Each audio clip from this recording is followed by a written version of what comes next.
Hello friends, welcome to the YouTube channel study record. Friends, आज हम discuss करने वाले मॉडर्न हिस्ट्री के जो ऑब्जेक्टिव क्वेश्चंस की हमारी सीरीज चल रही थी उसका आज हम पार्ट 16 डिस्कस करने वाले हैं, जिसमें हमारा टॉपिक चल रहा है भारतीय राष्ट्रीय कांग्रेस। उससे रिलेटेड हम जो भी इंपॉर्टेंट क्वेश्चंस रहेंगे वो डिस्कस करने वाले, जो कि एग्जाम में पूछे गए हैं और पूछे जा सकते हैं। ठीक है। और एंशिएंट हिस्ट्री और मेडिएवल हिस्ट्री के जो ऑब्जेक्टिव क्वेश्चंस की सीरीज है वो अपलोड हो चुकी है, वो चैनल की प्लेलिस्ट में है और इस वीडियो के डिस्क्रिप्शन बॉक्स में भी मैं उन वीडियोस की लिंक प्रोवाइड कर दूंगा। अगर आपको वो वाले वीडियोस भी देखने हैं तो आप वहां जाकर उन वीडियोस को देख सकते हैं। और फ्रेंड्स, अगर आपने पहली बार चैनल को विजिट किया, चैनल को सब्सक्राइब नहीं किया है तो चैनल को आप सब्सक्राइब जरूर कर लीजिए। इस तरीके के बेल आइकन को जरूर हिट कर दें, जिससे मैं जो भी वीडियो अपलोड करूंगा तो उसका नोटिफिकेशन आप तक पहुंच जाएगा।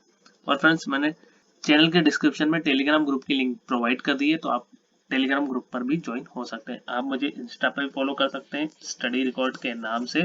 वहां पर मैं आपको डेली के करंट अफेयर्स, रीजनिंग, साइंस और static GK, science and GK के इम्पोर्टेंट पोस्ट अपडेट करता हूँ एवरी डे, तो आप मुझे इंस्टाग्राम पर भी फॉलो कर सकते हैं। जैसा कि मैंने आपको बताया कि हमारा हिस्ट्री के ऊपर सेशन चल रहा है, आधुनिक भारत के इतिहास के ऑब्जेक्टिव क्वेश्चन हम डिस्कस कर रहे हैं। उसका टॉपिक चल रहा है हमारा भारतीय राष्ट्रीय कांग्रेस, और मॉडर्न हिस्ट्री का जो ऑब्जेक्टिव क्वेश्चन की सीरीज का पार्ट चल रहा है वो चल रहा है 16th। चलिए स्टार्ट करते हैं।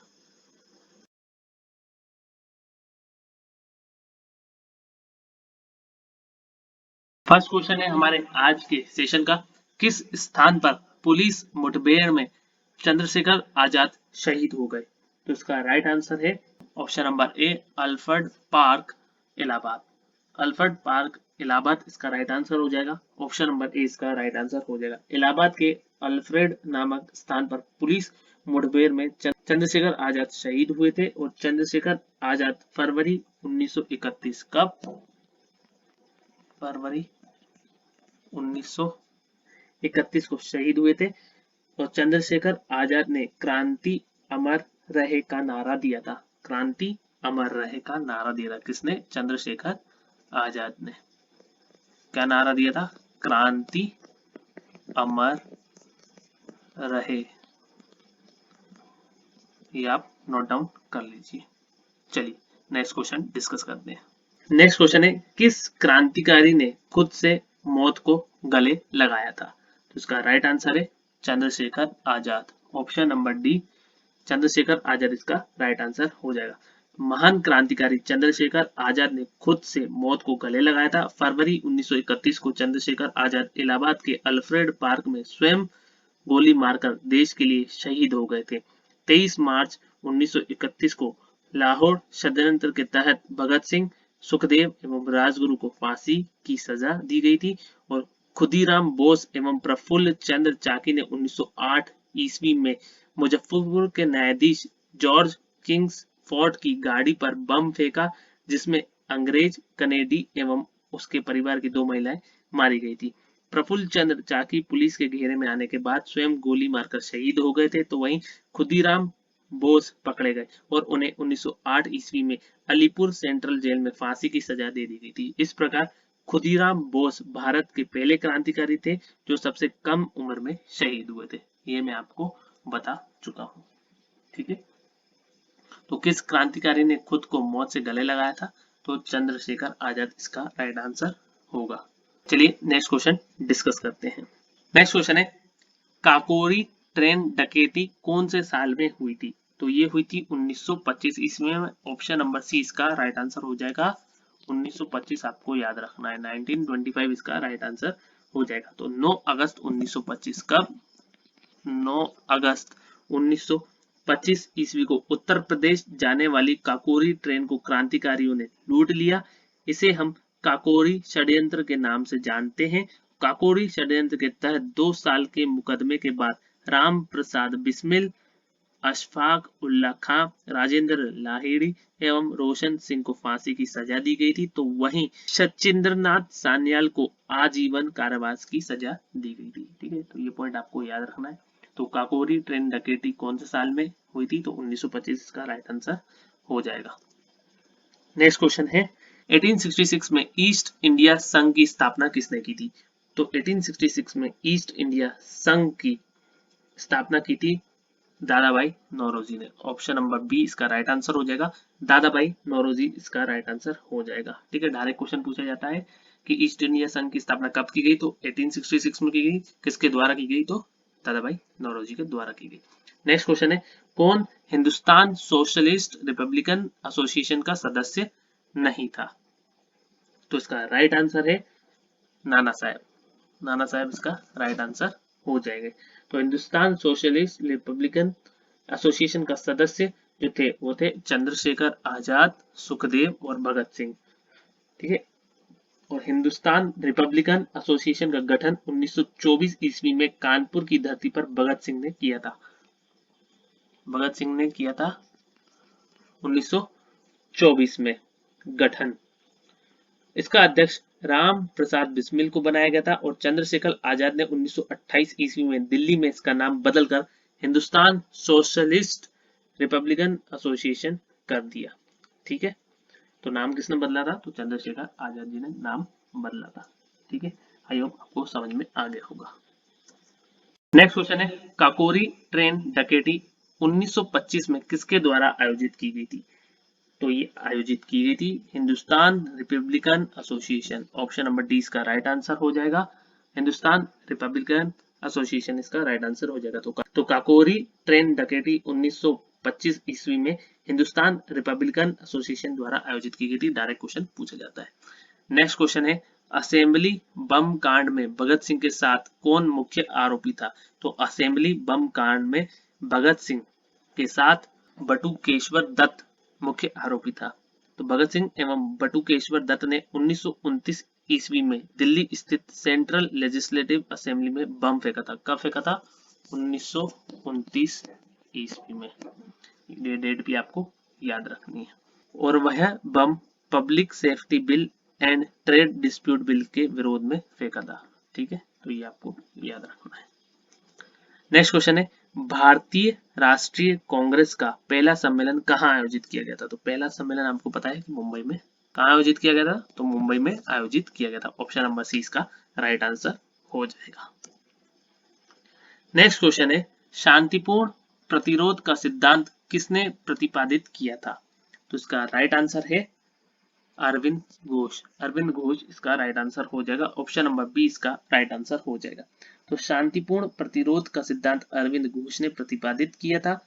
अरविंद घोष के बारे में कहा जाता है कि वह गरम दल के पहले नेता थे जिन्होंने क्रांति का रास्ता अपनाया था और आगे चलकर राजनीति से संन्यास लेकर पौंडीचेरी में ओराविले की स्थापना किया था, जो अरविंद घोष का आश्रम था। अरविंद घोष ने वंदे मातरम नामक समाचार पत्र का प्रकाशन किया था। तो वहीं सावित्री और कर्मयोगी जैसी पुस्तक की रचना की थी। तो इन्होंने जो रचना की थी वो मैं लिख देता हूँ, वो इम्पोर्टेंट है। उन्होंने सावित्री और कर्मयोगी जैसी पुस्तकों की रचना की थी। कर्मयोगी। ठीक है, चलिए नेक्स्ट क्वेश्चन डिस्कस करते हैं। कोमागाता मारू क्या था, तो कोमागाता मारू जो था वो था एक पोत। क्या था, एक पोत था। कोमागाता मारू एक पोत था और यह एक जापानी पोत था। क्या था, ये एक जापानी पोत था और इस पोत को गुरदीप सिंह किराए पर लिया था। किसने लिया था किराए पर, गुरदीप सिंह किराए पर लिया था और जिस पर 376 व्यक्ति को लेकर 1914 में वैंकूवर ले जा रहा था। ब्रिटिश दबाव में वापस कर दिया गया और बजबज के पास मुठभेड़ हुआ जिसमें 18 व्यक्ति मारे गए और 208 पर मुकदमा चलाया गया था। इसका उद्देश्य सेना के सहयोग से देश को आजाद कराना था। ठीक है, इसका उद्देश्य ये था। नेक्स्ट क्वेश्चन है, स्वदेशी आंदोलन का संबंध किससे है, तो स्वदेशी आंदोलन का जो संबंध है वो 1905 में बंगाल के विभाजन से है।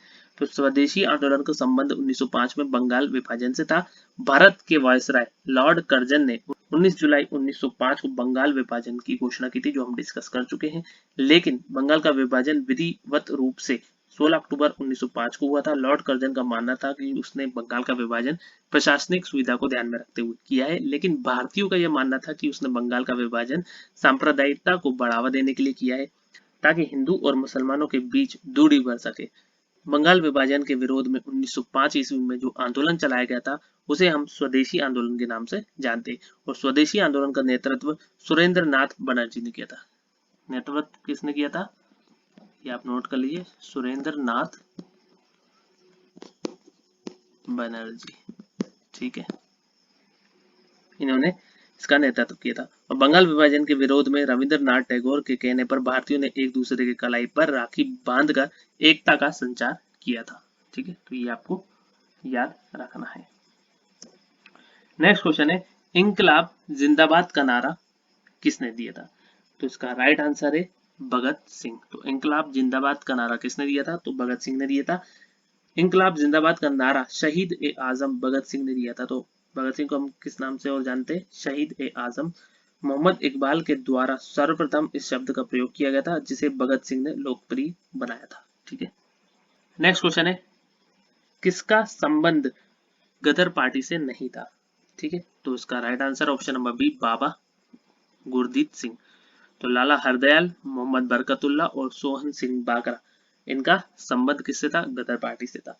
तो बाबा गुरदीप सिंह का संबंध गदर पार्टी से नहीं था। गुरदीप सिंह का संबंध कामागाट अमारू घटना से किससे है, जो कि मैंने अभी आपको डिस्कस किया था। कामागाट अमारू घटना से था, जो कि 1914 में घटित हुई थी। ठीक है, इस घटना का संबंध क्रांति से था। गदर पार्टी की स्थापना लाला हरदयाल ने 1913 को अमेरिका के सैन फ्रांसिस्को में किया था और लाला हरदयाल गदर पार्टी के सचिव स्वयं थे। तो वहीं अध्यक्ष सोहन सिंह भाखड़ा को बनाया गया था और गदर पार्टी ने गदर नामक पत्रिका का प्रकाशन किया था और यह पत्रिका हिंदी, गुजराती, उर्दू एवं गुरुमुखी लिपि में प्रकाशित होता है। ठीक है, तो जो बाबा गुरदीप सिंह थे उनका संबंध किससे था? कामागा टमारू घटना से था, जो कि एक पोत था। ठीक है, मैंने अभी डिस्कस किया है। और वो कब घटना घटी थी? 1914 में घटी थी। नेक्स्ट क्वेश्चन है, बिहार में किस स्थान पर भारतीय राष्ट्रीय कांग्रेस का 1922 का अधिवेशन हुआ? तो इसका राइट आंसर है ऑप्शन नंबर डी, गया। गया इसका राइट आंसर हो जाएगा। तो बिहार के गया जिले में भारतीय राष्ट्रीय कांग्रेस का 1922 का अधिवेशन हुआ था और सन 1922 में कांग्रेस का अधिवेशन गया में हुआ था और इस अधिवेशन की अध्यक्षता किसने की थी? चित्तरंजन दास ने की थी। ठीक है, तो ये आप नोट कर लीजिए, इंपॉर्टेंट है। चित्तरंजन दास ने अध्यक्षता की थी इस अधिवेशन की और इस अधिवेशन में विधान परिषदों में प्रवेश करने के प्रस्ताव को अस्वीकार कर दिया और इससे असंतुष्ट होकर चित्तरंजन दास एवं मोतीलाल नेहरू ने 1 जनवरी 1923 को, कब? 1 जनवरी, नोट कर देता हूं मैं, 1 जनवरी 1923 को इलाहाबाद में स्वराज पार्टी की स्थापना की। स्वराज पार्टी की स्थापना कहाँ की गई थी? तो इलाहाबाद में। ठीक है, इलाहाबाद। ठीक है, तो ये आप याद रखेंगे। ठीक है, नेक्स्ट क्वेश्चन है, केंद्रीय व्यवस्थापिका सभा में किसके साथ भगत सिंह ने बम गिराया था? तो इसका राइट आंसर है option number b, Batukeshwar Dutt. Option number 20 का राइट आंसर हो जाएगा, बटुकेश्वर दत्त इसका राइट आंसर हो जाएगा। तो केंद्रीय व्यवस्थापिका सभा में बटुकेश्वर दत्त के साथ भगत सिंह ने बम गिराया था। वो पब्लिक सेफ्टी बिल एवं ट्रेड डिस्प्यूट बिल के विरोध स्वरूप 1929 को भगत सिंह एवं बटुकेश्वर दत्त ने केंद्रीय व्यवस्थापिका सभा में बम फेंका था। ठीक है, ये आपको याद रखना है, 1929 में। आई होप फ्रेंड्स आप सभी को ये वीडियो पसंद आया होगा। अगर फ्रेंड्स आपको ये वीडियो पसंद आया तो लाइक जरूर करें, शेयर करें अपने फ्रेंड्स के साथ और स्टडी से रिलेटेड कोई भी व्हाट्सएप ग्रुप हो तो उस ग्रुप में आप इस वीडियो को जरूर शेयर कर दीजिए। और फ्रेंड्स अगर आपने अभी तक चैनल को सब्सक्राइब नहीं किया है तो चैनल को आप सब्सक्राइब जरूर कर लीजिए और इस तरीके के बेल आइकन को जरूर हिट कर दें, जिससे मैं जो भी वीडियो अपलोड करूंगा तो उसका नोटिफिकेशन आप तक पहुंच जाएगा। और फ्रेंड्स आपको वीडियो कैसा लगा ये आप मुझे कमेंट बॉक्स में कमेंट करके बताएंगे। अगर वीडियो अच्छा लगा हो तो आप एक लाइक जरूर कर दीजिए, जिससे मुझे मोटिवेशन मिलता है। Thank you friends for watching, have a nice day, thank you.